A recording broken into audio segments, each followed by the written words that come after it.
जय हिंद फ्रेंड्स, कैसे हो आप लोग? आई होप अच्छे ही होंगे। तो अभी तक हमने सदिश बीजगणित के काफी कुछ क्वेश्चंस देख लिए हैं, समांतर के, रैखिक के, या यूं कहे कि काफी सारे फॉर्मूले पे बेस्ड क्वेश्चंस देख लिए हैं। तो उन्हीं को हम आगे कंटिन्यू करते हैं। तो आज का हमारा क्वेश्चन है सबसे पहले यहाँ पर कि यहाँ पर हमें दिया है कि सिद्ध कीजिए कि सदिश ए और सदिश बी समांतर सदिश है, और वेक्टर ए की वैल्यू दे दी है और वेक्टर बी की वैल्यू दे दी है। ठीक है, वेक्टर ए की वैल्यू हमें दे दी है 3i प्लस 9j, है ना। 3i plus 9j, 9j and 2i plus 6j, 2i plus 6j। ठीक है, तो हमें सिद्ध करना है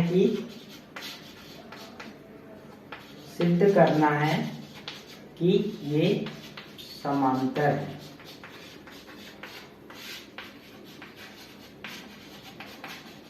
ठीक है, तो हमें क्या सिद्ध करना है यहाँ पर कि सदिश ए और सदिश बी एक दूसरे के समांतर है। ठीक है, इसके पहले जो भी न्यू लोग हैं, जिन्होंने पहले क्लासेस अटेंड नहीं की, पुरानी वीडियो पहले वो देख ले ताकि उन्हें और अच्छे से क्लियर हो जाए। ठीक है, तो ये स्टार्ट करते हैं। तो हमने कंडीशन पढ़ी थी सदिश में, अभी जो हमने फॉर्मूले देखे थे उसमें अगर ये दोनों सदिश समांतर है तो इनके लिए शर्त ये है कि a1/a2 बराबर b1/b2।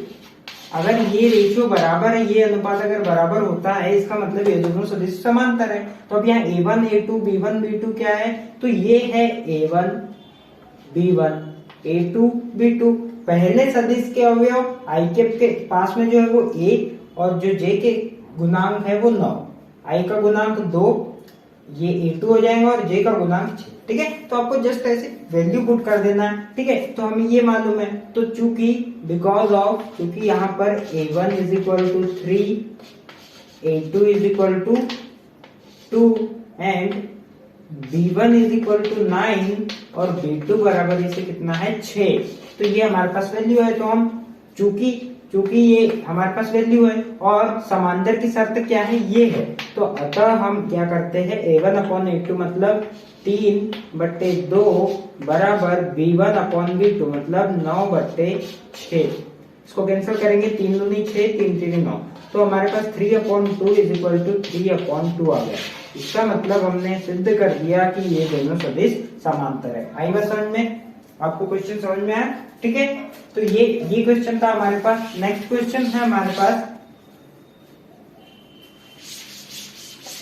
ठीक है, नेक्स्ट क्वेश्चन है हमारे पास, सदिश a माइनस बी की दिशा में एकांक सदिश ज्ञात कीजिए। ठीक है, यहाँ बात आ रही एकांक सदिश की। सदिश a माइनस बी की दिशा में एकांक सदिश की दिशा में एकांक सदिश। ठीक है, अब एकांक सदिश मैंने बताया था क्या होता है उसका फॉर्मूला। एकांक सदिश का फॉर्मूला, अगर ए कोई सदिश है तो उसका एकांक सदिश क्या होगा, a के बराबरी से वह सदिश और उस सदिश का मापांक, यही फॉर्मूला होता है। ठीक है, इसमें वैल्यू पुट करना है आपको। अगर फॉर्मूला याद है तो आप इजीली सॉल्व कर सकते हैं। ठीक है, तो सबसे पहले हमारे पास एक फॉर्मूला है। अब हम यहाँ देखते हैं a माइनस बी की दिशा में एकांक सदिश, इसका मतलब a और b की वैल्यूज क्या है। तो क्वेश्चन में दिया है a की value i plus 2j। a की वैल्यू है i plus 2j and b की वैल्यू है हमारे पास, i plus 2j minus k। ठीक है, और b की वैल्यू है हमारे पास 3i plus j, 3i plus j minus 5k। ठीक है, तो ये हमारे पास यहाँ पर वैल्यू है। तो हमें क्या करना है, यहाँ पर a माइनस बी की दिशा में एकांक सदिश ज्ञात करना है। तो सबसे पहले देखते हैं कि a माइनस बी क्या होगा। तो यहाँ सिंपल क्वेश्चन में a माइनस बी मतलब ये a में से ये b को घटा देना है। तो a की वैल्यू क्या है हमारे पास, i plus 2j minus k। ऋण क्या करेंगे, इसकी वैल्यू है 3i plus j minus 5k। इतना क्लियर हुआ। उसके बाद क्या करेंगे, जब यहाँ ब्रैकेट ओपन करेंगे तो हो जाएगा i धन 2j ऋण k ऋण 3i हो जाएगा, धन ऋण का ऋण j हो जाएगा, और ऋण ऋण का धन 5k हो जाएगा। ठीक है। इसको डायरेक्ट भी हम कर सकते हैं, हम वो भी देख लेते, पहले इसको देख लेते। ठीक है, अब मैंने बताया था जो समान जात वाले हैं वो एक दूसरे से घटते हैं या जुड़ते हैं। अगर गुना होना है तो गुना तो कहीं भी हो जाएगा, बट अगर जोड़ना है तो आई कैप वाले से आई कैप वाला ही जुड़ेगा, जे कैप वाले से जे कैप वाला ही जुड़ेगा, एंड के कैप वाले से के कैप वाला ही जुड़ेगा। इतना क्लियर हुआ? तो हम देखते हैं आई कैप, एक आई कैप ऋण 3 आई कैप, तो कितना हो जाएगा ये? ऋण 2 आई कैप हो जाएगा। 2 जे कैप ऋण 1 जे कैप, कितना हो जाएगा? धन 1 जे कैप, और एक को लिखते नहीं तो हम यहाँ जे कैप लिख सकते हैं। ऋण के कैप प्लस 5 के कैप, मतलब 5 में से 1 के गया तो कितना बचा? 4 के कैप। तो इस टाइप से हमारे पास vector a minus vector b की वैल्यू आ गई। ठीक है, इसको डायरेक्ट हम कैसे कर सकते थे? यहाँ पर a और b लिए, जब हमें मालूम है कि i समान जात वाले घटते हैं या जुड़ते हैं, इसका मतलब i कैप में से i कैप, मतलब हम यहाँ डायरेक्ट 1 में से 3 घटाते तो -2 आ जाता, 2 में से 1 घटाते तो 1 आ जाता, ऋण 1 मतलब 5 ऋण 1 और ये माइनस, तो ये माइनस का माइनस मैंने बताया माइनस माइनस प्लस हो जाएगा, तो ये के -1 और ये +5, तो कितना हो जाता है? +4। ठीक है, तो हम यहाँ से डायरेक्ट भी इसको देख के यहाँ पर a माइनस बी की वैल्यू लिख सकते हैं। ठीक है, तो ये हमारी ये इतनी स्टेप बढ़ी। अब हमारे पास a माइनस बी का vector a minus vector b आ गया। अब हमें अगर इसका एकांक सदिश निकालना है तो उसके लिए हमें इसकी जरूरत पड़ेगी, और क्या की जरूरत पड़ेगी? और जरूरत पड़ेगी mod of vector a minus B. ठीक उसी प्रकार जैसे यहाँ मॉड a की जरूरत पड़ रही है, तो a की जगह हमारे पास a माइनस बी है, तो a माइनस बी का मॉड निकालेंगे तो क्या आ जाएगा? इसका मॉड होता है a1 का स्क्वायर b1 का c1 का। ठीक है, x y z कुछ भी ले सकते हैं। तो यहाँ पर ऋण 2 का स्क्वायर धन कुछ नहीं मतलब 1 का स्क्वायर धन 4 का स्क्वायर। इतना क्लियर हुआ?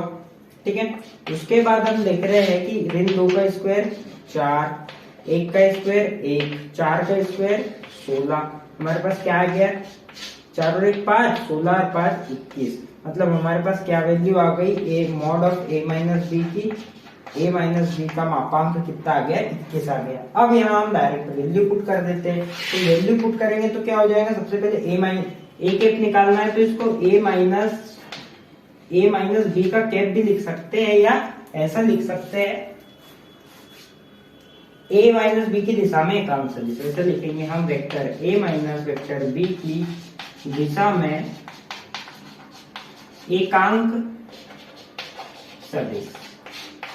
ठीक है, क्या हो जाएगा? Vector a minus B 2 I cap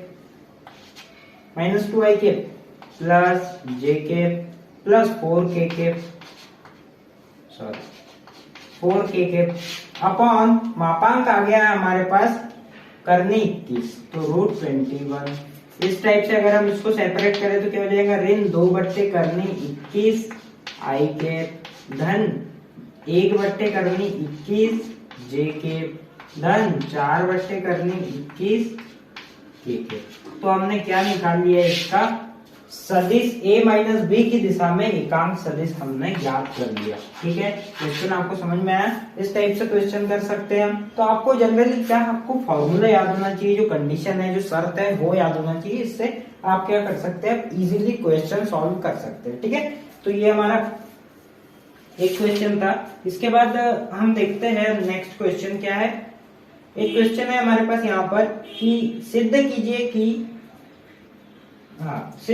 सदिश आई कैप जे कैप और के कैप अक्षों OX, OY तथा OZ से समान कोण बनाते हैं। ठीक है, इसको मैं रफ कर देता हूं।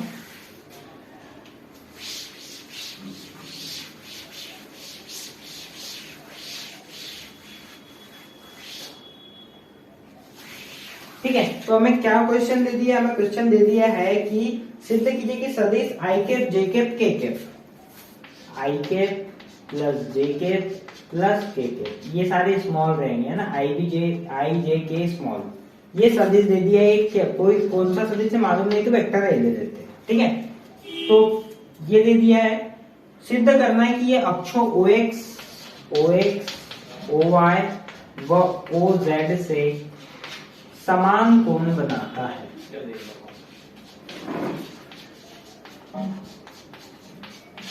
ठीक है, तो हमें यहाँ सिद्ध करना है कि OX, OY और OZ से समान कोण बना रहा है। ठीक है, तो कैसे सिद्ध करेंगे इसको? तो सबसे पहले हमको ये मालूम होना चाहिए कि अगर सदिश की या इसके जो एकांक सदिश है, अगर उसकी दिक् कोज्या बराबर हो, अगर उसकी दिक् अनुपात दिक् कोज्या बराबर हो, तो वह तीनों अक्षों से समान कोण बनाएगा। कैसे? तीन अक्ष क्या होंगे? ये हमारे तीन एक्सिस हो जाएंगे। ठीक है, ये तीन, ये होता है x, ये होता है y और ये होता है z। ठीक है, तो कोई सदिश इन तीनों अक्षों से बराबर कोण बनाए या वो ऐसी जगह पर रहे कि ये तीनों से उसका एंगल समान हो। ठीक है, तो ऐसा सदिश हम निकालेंगे। तो कैसे निकालेंगे? तो सबसे पहले हमें यहाँ ये देखना पड़ेगा कि ये सदिश का एकांक सदिश क्या होगा। जैसे a का एकांक सदिश क्या a के, ठीक है, तो हमको मालूम है कि इसकी शर्त क्या होती है। इसकी शर्त होती है ये, किसी सदिश के समांतर या उसकी दिशा में या उसका एकांक सदिश निकालना है। तो कैसे निकालेंगे? इस फॉर्मूले से निकालेंगे। तो a के बराबरी से वेक्टर a दे दिया है हमें i के प्लस j के प्लस k के upon mod of vector a, या a का मापांक क्या हो जाएगा? यहाँ कुछ नहीं है, मतलब इसके आगे एक, इसका गुणांक एक, इसका गुणांक एक, तो क्या हो जाएगा? एक का स्क्वायर धन एक का स्क्वायर धन एक का स्क्वायर। ठीक है, ये क्या हो जाएगा? i के प्लस j के प्लस k के, 1 प्लस 1 प्लस 1, एक का स्क्वायर एक ही होता है, तो एक धन एक कितना हो जाएगा? 3। तो नीचे क्या आ जाएगा? करने 3। तो इस टाइप से हमारे पास 1 बट्टे करने 3 i कैप, 1 बट्टे करने 3 j कैप एंड प्लस 1 बट्टे करने 3 k कैप आ जाएगा। ठीक है, तो हम यहाँ क्या देख रहे हैं कि यहाँ 1 बट्टे करने 3 i कैप के गुणांक, j का गुणांक भी 1 बट्टे करने 3, k कैप का गुणांक भी 1 बट्टे करने 3। इस प्रकार हम देखा कि यहाँ जो दिक् अनुपात या दिक् कोज्याय है, ठीक है, हमारे जो दिक् अनुपात है वो हमारे पास यहाँ क्या आ गया? इक्वल आ गया। ठीक है, तो हमारे जो दिक् अनुपात है या दिक् कोज्याय बोलेंगे, तो दिक् कोज्याय हमारी क्या हो गई? 1 बट्टे करने 3, 1 बट्टे करने 3 और 1 बट्टे करने 3। हमारे पास ये दिक् कोज्याय आई कैप की, इसकी सदिश की दिक् कोज्याय हमारे पास तीनों इक्वल आ रही है। इसका मतलब ये जो सदिश है, अतः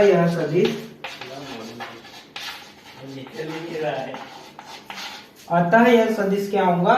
तीनों अक्षों से समान कोण बनाएगा। क्योंकि इसकी दिक् कोज्याय भी समान है, आप कैसे लिखोगे? लास्ट में आप लिखोगे कि चूंकि सदिश के एकांक सदिश की या सदिश की दिक् कोज्याय बराबर है, अतः यह तीनों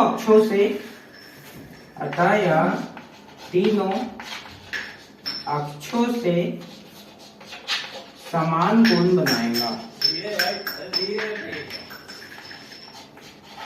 समान कोण बनाएगा। ठीक है, इतना क्लियर हुआ आपको? तो ये क्वेश्चन देखिए हमने आज के लिए यही क्वेश्चन थे। अब बाकी हम नेक्स्ट क्लास में इस पे बेस्ड और क्वेश्चन देखेंगे और नेक्स्ट क्लास के बाद हम देखेंगे और कौन सा चैप्टर है, कौन सा पढ़ना है। ठीक है, तो आज के लिए इतना ही, बाकी हम नेक्स्ट क्लास में देखते हैं। Thank you.